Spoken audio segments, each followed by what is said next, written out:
అబ్బాయి ఎలిమినేషన్ కు కారణాలివే. Big boss ద్వారా ఎంత వెనకేశాడంటే ఆటతో లేదా మాటతో మెప్పించాలి. అప్పుడే బిగ్ బాస్ షోలో రాణించగలరు.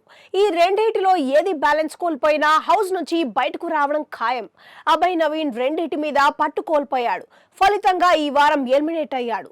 ఏదో అదృష్టం కలిసొచ్చి అభయ్ చీఫ్ అయ్యాడంతే. అచ్చిరాని చీఫ్ పోస్ట్. కంటెస్టెంట్లు తనను నమ్మి చీఫ్ పదవి కట్టబెట్టారు. ఏ ముహూర్తాన చీఫ్ అయ్యాడో కానీ తనలోని నిర్లక్ష్యం, ధిక్కార ధోరణి ప్రస్ఫుటంగా కనిపించాయి.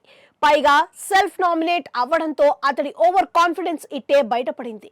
గోడ్ల టాస్క్ లో తన టీం గెలుపు కోసం వెంపర్లాడుతుంటే చీఫ్ పోస్టులో ఉన్న అభయ్ మాత్రం పిక్చర్ లైట్ తీసుకున్నాడు. అంతేనా, టీం సభ్యులుగా కూడా ఆడొద్దని చెడగొట్టేందుకు ప్రయత్నించాడు. ఎలిమినేషన్ కు ప్రధాన కారణం ఇదే. పైగా తన టీం పై విరుచుకుపడుతున్న అవతలి టీం వాళ్లపై అరవాల్సింది పోయి బిగ్ బాస్ మీద తన ప్రతాపం చూపించాడు. బిగ్ బాస్ బయాస్డ్ అంటూ నానా బూతులు తిట్టాడు. ఆడలేక మధ్యల తెరువు అన్నట్లుగా తప్పంతా బిగ్ బాస్ మీదకు తోసేశాడు. ఇది చూసిన జనాలు ముక్కున వేలేసుకున్నారు. తనను బయటకు పంపించడమే బెస్ట్ అనుకున్నారు.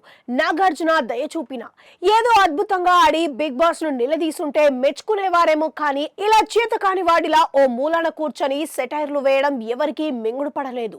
అందుకే నాగార్జున రెడ్ కార్డ్ చూపించినప్పటికీ దయతలచి హౌస్ లో ఉండనిచ్చిన ప్రేక్షకులు అందుకు ఒప్పుకోలేదు. నిర్దాక్షిణ్యంగా ఇంట్లో నుంచి వెళ్ళగొట్టారు.